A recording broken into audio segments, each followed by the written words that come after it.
ஒரு புது விஷயத்தை நான் இன்றைக்கி தான் ஃபர்ஸ்ட் டைம் ட்ரை பண்ணுறேன். வீடியோ ஃபுல்லாக பார்த்துட்டு எப்படி இருக்குது அப்படிங்கிறத கமெண்ட்டில் சொல்லுங்கள்.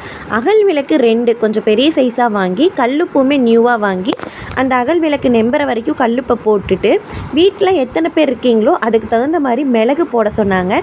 நான் வந்து குத்து மதிப்பாக 5 போட்டுட்டேன், எங்கள் வீட்டு குட்டி பாப்பாவையும் சேர்த்தி.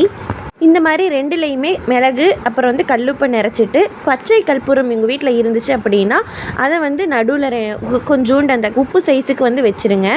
அந்த மாதிரி லெமன் வந்து நடு சைஸில் கரெக்டாக கட் பண்ணி, ஒரு இதில் மஞ்சளும் ஒரு இதில் குங்குமமும் ஃபுல்லாக அந்த லெமன் ஃபுல்லாக அப்ளை பண்ணுற மாதிரி ஃபுல்லாக தடவி விட்டுருங்க.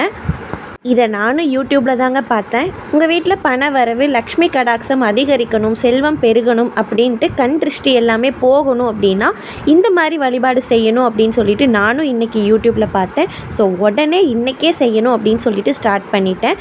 இந்த நம்ம ரெடி பண்ணி வச்சுருந்ததை வாசலில் வைக்கணும். இந்த மாதிரி வாசலில் 2 பக்கமும் வந்துட்டு கல்லுப்பு விளக்கை வந்து வச்சுட்டு, அது மேலே நீங்கள் விளக்கு போடுறதுனா கூட அகல் விளக்கில் விளக்கு ஏற்றலாம். நான் வந்து பூஜை அறையில் ஆறுமுக விளக்கு அப்புறம் வந்து காமாட்சி விளக்கு ஏற்றினங்காட்டிக்கு வெளியில் வந்து வாசலில் உப்பு மட்டும் வச்சுட்டேன்.